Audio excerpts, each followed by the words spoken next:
When Earth's children return, Captain Alina Vasquez stood on the bridge of the UES Defiant, her hands pressed against the cold metal railing as she stared out at the impossible sight before her. Through the massive viewport, thousands upon thousands of human warships stretched into the darkness of space, their running lights creating a constellation of deadly stars. The fleet was so vast that even with her ship's advanced sensors, she couldn't see where it ended. Final count confirmed, Captain, reported Lieutenant Alex Rivera from his communications station. His voice carried a mixture of awe and barely contained excitement. 700,000 vessels, all reporting ready for operation. Every ship that Earth, Mars, Europa, and the outer colonies could build. Alina nodded slowly, her dark eyes reflecting the distant lights of the Armada. 700,000 ships. The number still seemed impossible, even after 3 years of around-the-clock construction. Every shipyard in human space had worked without rest, every factory had been converted to military production, and every colony had contributed whatever resources they could spare. Admiral Chen, to all ship commanders, came the voice over the fleet-wide communication system. We are approaching the operational zone. All vessels prepare for quantum resonance activation in 30 minutes. Alina walked to her command chair and activated her personal communicator. Dr. Kim, are you ready for this? Dr. Sarah Kim's voice crackled through the speaker from the ship's quantum laboratory. As ready as we can be, Captain. The quantum resonance network is stable across all 700,000 vessels. When we activate it, the entire fleet will become invisible to every known sensor system in the galaxy. The quantum resonance technology was humanity's secret weapon, developed in hidden research facilities during the darkest days of the war. It worked by synchronizing the quantum signatures of all ships in the fleet, creating a massive field that bent space-time around them. The larger the fleet, the more effective the technology became. No other species had ever attempted to build a fleet large enough to use this kind of technology. Alina remembered the day everything changed. 5 years ago, the Corvini Imperium had made first contact with humanity. The aliens were tall, reptilian creatures with advanced technology and a simple philosophy. Any species that could potentially challenge their dominance must be destroyed before they became too powerful. The first attack came without warning. New Geneva, a peaceful farming colony on the edge of human space, simply vanished from all communication. When the rescue ships arrived, they found nothing but debris and the lingering energy signatures of Corvini weapons. 2 million humans had been living on that world. Not a single survivor was found. Elena's younger brother David had been among them. He was a teacher at the colony's primary school, helping to educate the next generation of human settlers. The Corvini had killed him along with everyone else, including 300 children in his care. The attacks continued with methodical precision. Haven Colony, New Tokyo, Meridian Station, and dozens of other human settlements were systematically destroyed. The Corvini never attempted to negotiate or communicate. They simply arrived, destroyed everything human, and left. Their message was clear: humanity's expansion into the galaxy would not be tolerated. Earth's government tried desperately to make peace. They sent diplomatic missions, offered tribute, even proposed limiting human expansion to their current territory. The Corvini response was always the same. The complete extermination of the human species was the only acceptable outcome. That's when President Martinez made the decision that would change everything. If the Corvini wanted total war, humanity would give them total war. Every resource of human civilization was redirected to war, a single goal: building a fleet large enough to end the Corvini threat forever. Admiral Marcus Chen's voice filled the bridge again. All ships, this is Admiral Chen. In 20 minutes, we will activate the quantum resonance network and begin our approach to Corvini space. I want every captain to remember why we're here. They came to our worlds. They killed our families. They declared war on our entire species. Today, we show them what happens when you threaten humanity's children. Alina felt a chill run down her spine. Around her, the bridge crew worked with quiet efficiency, their faces set with determination. Every person in the fleet had lost someone. To the Corvini, every ship carried the names of destroyed colonies on their hulls. This wasn't just a military operation. This was humanity's survival. Lieutenant Rivera looked up from his console. Captain, we're receiving final position reports from all fleet groups. The Armada is perfectly positioned for simultaneous arrival at 50 different Corvini systems. Alina nodded. The plan was ambitious beyond anything ever attempted in Galactic history. Instead of attacking one system at a time, the human fleet would split into multiple task forces and strike every major Corvini world simultaneously. The aliens would have no time to coordinate a defense or evacuate their forces. Dr. Kim, how are the quantum resonance generators holding up? Alina asked. All systems green, Captain. The network is stable and ready for activation. Once we engage, the entire fleet will be invisible to Corvini sensors until we choose to reveal ourselves. Alina walked to the tactical display and studied the holographic map of Corvini space. The alien empire controlled over 200 star systems with a population of nearly 50 billion. Their military was considered the most advanced in the galaxy, with weapons that could shatter planets and shields that could deflect the most powerful attacks. But the Corvini had made one crucial mistake. They had underestimated humanity's capacity for innovation and determination. While they had been confident in their technological superiority, humans had been working day and night to develop new weapons, new defenses, and new strategies. 10 minutes to quantum resonance activation, announced Rivera.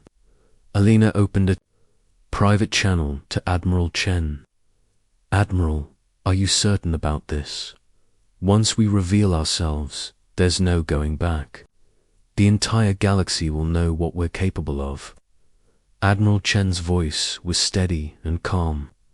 Captain, 5 years ago, the Corvini decided that humanity was too dangerous to be allowed to exist. Today, we prove them right. But we also proved that we're too dangerous to be destroyed. Around the bridge, the crew made final preparations. Weapon systems were charged and ready. Shields were brought online. Navigation computers calculated jump coordinates to 50 different star systems. Everything was ready for the largest military operation in galactic history. 5 minutes to activation, Rivera reported. Alina thought about her brother David and the children he had tried to protect. She thought about the families who had died on New Geneva, Haven Colony, and all the other worlds that the Corvini had destroyed. She thought about the billions of humans back on Earth, Mars, and the remaining colonies, all depending on this fleet to ensure their survival. All ships, this is Captain Vasquez of the UES Defiant, she announced over the fleet communication system. In 5 minutes, we will begin the final phase of Operation Silent Thunder. Every ship in this fleet represents the hopes and dreams of our species. Every weapon we carry is powered by the memory of those we've lost. Every crew member is fighting not just for victory, but for the right of humanity to exist among the stars. The bridge fell silent as her words echoed through the fleet. 700,000 ships, carrying the hopes of an entire species, drifted through the darkness toward their destiny. 2 minutes to activation, Rivera called out. Alina gripped the railing tighter. Through the viewport, she could see the running lights of the other ships beginning to dim as they prepared for quantum resonance. Soon, the entire fleet would become invisible, a ghost armada moving through space toward the heart of the Corvani Empire. 1 minute to activation. Alina closed her eyes and took a deep breath. When she opened them again, her expression was filled with cold determination. All ships, prepare for quantum resonance activation. Today, we show the galaxy what happens when you threaten humanity. Today, we take our place among the stars. Quantum resonance activating in 10 seconds, Rivera announced. 5, 4, 3, 2, 1. Activation. The universe around them shimmered like heat waves rising from hot pavement. The stars twisted and blurred as space-time bent. Around the massive fleet, through the viewport, Alina watched as the 700,000 ships began to fade from view, becoming invisible to every sensor in the galaxy. Quantum resonance confirmed across all vessels, Dr. Kim reported. The fleet is completely invisible. 2 external sensors. Alina smiled grimly. Set course for Corvani space. All ships, prepare for simultaneous arrival at target systems. It's time to end this war. As the invisible armada began its final approach to enemy territory, Alina whispered, a promise to her brother's memory. We're coming, David. We're coming for all of them. When silence becomes thunder, High Admiral Dexfer stood in the command center of the Corvani flagship Domination's Edge. His reptilian features twisted in concentration as he studied the tactical displays. The bridge was a marvel of alien engineering, with holographic projections showing the positions of Corvani forces throughout their empire. Everything appeared normal, peaceful even, with patrol ships maintaining their regular routes and defense stations operating at standard alert levels. Report from the border sectors announced his aide, Commander Zithkan. All monitoring stations confirm normal space traffic. No signs of human activity beyond their remaining territories. Dexfer nodded approvingly. The humans had been remarkably quiet for the past 6 months, ever since the destruction of their Titan's Rest colony. He had expected them to launch desperate counterattacks, or at least attempt to negotiate. Instead, they had simply withdrawn to their core worlds and fallen silent. The humans are finally learning their place, he mused to his aide. Perhaps we won't need to exterminate them after all. A broken species poses no threat to the Imperium. Suddenly, every alarm in the command center began screaming simultaneously. The holographic displays flickered and changed, showing massive gravitational distortions appearing throughout Corvani space. Red warning symbols appeared over 50 different star systems, all reporting the same impossible readings. What's happening? Dexfer demanded, his voice rising above the chaos. Commander Zithkan's clawed hands flew over his control console, his yellow eyes wide with disbelief. Sir, we're detecting massive gravitational anomalies in all our primary systems. The distortions are consistent with the arrival of extremely large fleets, but our sensors show nothing there. Nothing there, Dexfer's voice was dangerously low. Gravitational distortions don't appear from nothing. Check the sensors again. Sir, I've run every diagnostic possible. The gravitational readings are consistent with the presence of approximately... Zithkan paused, his voice becoming a whisper. 700,000 vessels, but there's nothing visible on any sensor array in the Empire. Dexfer felt his blood turn to ice. 700,000 vessels was impossible. The largest fleet in galactic history had been the Great Armada of the Zalani Empire, numbering barely 50,000 ships. The Corvani themselves had never assembled more than 80,000 vessels for any single operation. "Get me a direct link to all system commanders," he ordered. "I want immediate reports from every world showing these distortions." As the communications network came online, Dexter found himself listening to increasingly frantic reports from across the Empire. On Corveth Prime, the industrial heart of the Imperium, sensors were detecting gravitational signatures suggesting the presence of 14,000 large vessels in perfect formation around the planet. On Nexus Station, the Empire's primary military academy, readings indicated over 20,000 ships in attack position. "Sir," Commander Zithkan's voice was shaking. "We're receiving a priority transmission from the Galactic Council. They're detecting the same gravitational anomalies from their monitoring stations. They want to know if the Corvani Empire is conducting some kind of massive military exercise." Before Dexter could respond, reality itself seemed to shimmer around. Every Corvani world, the invisible became visible as 700,000 human warships materialized simultaneously across 50 star systems. The quantum resonance fields collapsed in perfect synchronization, revealing the largest military force in galactic history.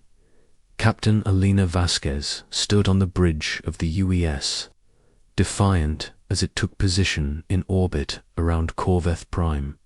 Through the viewport, she could see the industrial world below, its surface covered with the factories and shipyards that had built the weapons used to destroy human colonies. Around her ship, 13,000 other human vessels formed a perfect sphere around the planet. Their weapons trained on every military installation on the surface. "All ships report successful arrival," Lieutenant Rivera announced. "The entire fleet is in position across all target systems." Elena opened a communication channel to the Corvani homeworld. "This is Captain Elena Vasquez of the United Earth Space Force, speaking for the human fleet now surrounding your worlds. Hi, Admiral Dexter. You will respond immediately." On the Corvani flagship, Dexter stared at the tactical display in complete shock. His homeworld was surrounded by more ships than he had ever seen in his lifetime. Each vessel was massive, clearly built for war, and all of them were pointing their weapons at his people. "How is this possible?" he whispered. "The humans barely had 1,000 ships when we began the cleansing operation." Commander Zithkan checked his readings again. "Sir, our intelligence was catastrophically wrong. These aren't converted civilian vessels or hastily built fighters. These are purpose-built warships, each one larger and more advanced than anything in our fleet." Elena's voice echoed through the Corvani command center. "Hi, Admiral. You have 60 seconds to respond, or we will begin demonstrating the capabilities of our new weapons systems." Dexter activated his communication array with trembling claws. "This is High Admiral Dexter of the Corvani Imperium. Human fleet, by what authority do you enter our sovereign space?" Elena's laugh was cold and bitter. "By the authority of 200 million dead humans. By the authority of 57 destroyed colonies. By the authority of a species that you tried to exterminate and failed." Across the galaxy, other alien species were detecting the massive human fleet and reacting with shock and terror. On the Galactic Council Station, Ambassador Veltar of the Ashanti Federation watched the sensor readings with growing alarm. "Contact all member species immediately," she ordered her staff. "Tell them that humanity has just deployed a military force larger than all other galactic navies combined. This changes everything. The Tritonian Empire, long considered the second most powerful military force in the galaxy, was hastily recalling all their fleets to defensive positions. The hegemony of worlds was placing their entire civilization on high alert. Even the ancient and powerful Etherian collective was mobilizing their forces in response to the human threat. Back on Corveth Prime, Alina continued her broadcast to the surrounded Corvani forces. "Hi, Admiral. You declared war on humanity 5 years ago. You stated that our species was too dangerous to be allowed to exist. Today, we prove you were right about one thing. We are dangerous, but we're too dangerous to be destroyed." She paused, letting her words sink in. "These are our terms. Complete and immediate withdrawal from all human territories. Return of all human prisoners and artifacts. Reparations for the colonies you destroyed. And most importantly, the resignation of every military leader who participated in the genocide of our people." Dexver's voice cracked as he responded. "Those terms are impossible. The Corvani Empire will not surrender to a species we considered primitive just 5 years ago." Alina nodded to Dr. Kim, who was monitoring the quantum weapons systems. "Dr. Kim, please select a military target on the planet's surface. Nothing that will harm civilians, but something that will demonstrate our capabilities." Dr. Kim's fingers danced over her controls. "I've targeted the Corvani War College, sir. It's isolated from civilian areas, but represents their military authority." "Fire," Alina ordered quietly. A single beam of brilliant white light lanced down from the UES Defiant. It struck the War College, a massive fortress that had stood for over 1,000 years and was considered impregnable. The building didn't explode. It didn't collapse. It simply ceased to exist, leaving behind a perfectly smooth crater, as if it had never been there at all. The quantum disintegration beam was humanity's most advanced weapon, capable of breaking down matter at the subatomic level. The target didn't just die, it was removed from existence entirely. That demonstration was set to minimal power, Alina announced to the stunned Corvani forces. "Our weapons are capable of removing your entire planet from existence. But we're not like you. We don't make war on civilians. We're giving you one final chance to surrender." Across the Corvani Empire, similar demonstrations were taking place. Military bases, weapons factories, and defense stations were being selectively destroyed with precision that left nearby civilian areas completely untouched. The human fleet was showing that they had the power to destroy the entire Corvani civilization, but were choosing to limit their targets to military installations.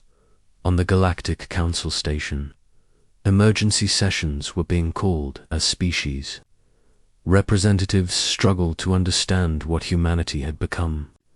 The humans had gone from being a minor spacefaring civilization to the dominant military power in the galaxy in just 5 years. "How did we miss this?" demanded Ambassador Krell of the Vorthon Republic. "Our intelligence networks reported that humanity was on the verge of extinction." Ambassador Veltar studied the tactical displays showing human fleet positions. They were on the verge of extinction. That's what made them so dangerous. A species with nothing to lose and everything to gain. High Admiral Vexver watched as another of his military installations was casually erased from existence. The humans were demonstrating that they could destroy his entire empire whenever they chose. More importantly, they were showing restraint, targeting only military assets while leaving civilian areas untouched. "Sir," Commander Zithkin said quietly, "we have no choice. Our entire fleet combined is less than 1/8 the size of the human armada. Their weapons are beyond our understanding. Their shields are impenetrable. If we continue to resist, they will destroy us completely. Dexter closed his eyes and made the hardest decision of his military career. Open a channel to the human. Fleet Elena's image appeared on the main screen of the Corvini flagship. Her dark eyes were filled with cold determination, but also with something Dexter recognized as mercy. "Captain Vasquez," he said, his voice defeated, "the Corvini Empire accepts your terms. We will withdraw from all human territories immediately. We will return your prisoners and provide reparations for the colonies we destroyed. We will stand down our military forces and submit to your authority in this matter." Elena nodded slowly. "High Admiral, you began this war by declaring that humanity was too dangerous to exist. You were right, we are dangerous, but we're also capable of mercy. Your empire will survive, but it will never again threaten human space or any other species. Seeking to live in peace." She paused, her expression softening slightly. "High Admiral, 5 years ago, you could have chosen to coexist with humanity. Instead, you chose to try to exterminate us. We survived, we adapted, and we became stronger. Let this be a lesson to every species in the galaxy. Humanity will defend itself, and we will protect those who cannot protect themselves." As the human fleet began accepting the formal surrender of Corvini forces across 50 star systems, word spread throughout the galaxy. Humanity, the species that had been written off as primitive and doomed, had not only survived, but had become the dominant military power in known space. The balance of galactic power had shifted forever. The age of human expansion was about to begin, and every species in the galaxy would have to decide whether they wanted to be humanity's allies or risk becoming their enemies. Elena Vasquez stood on the bridge of the UES Defiant, watching as Corvini ships began powering down their weapons and assuming surrender positions. Around her, the crew worked with quiet efficiency, processing the surrender of the most powerful military empire in the galaxy. "Captain," Lieutenant Rivera said softly, "we're receiving surrender signals from all Corvini forces. The war is over." Elena nodded, thinking of her brother David and all the humans who had died in the Corvini attacks. "No," she said quietly. "The war is over. But humanity's real journey among the stars is just beginning."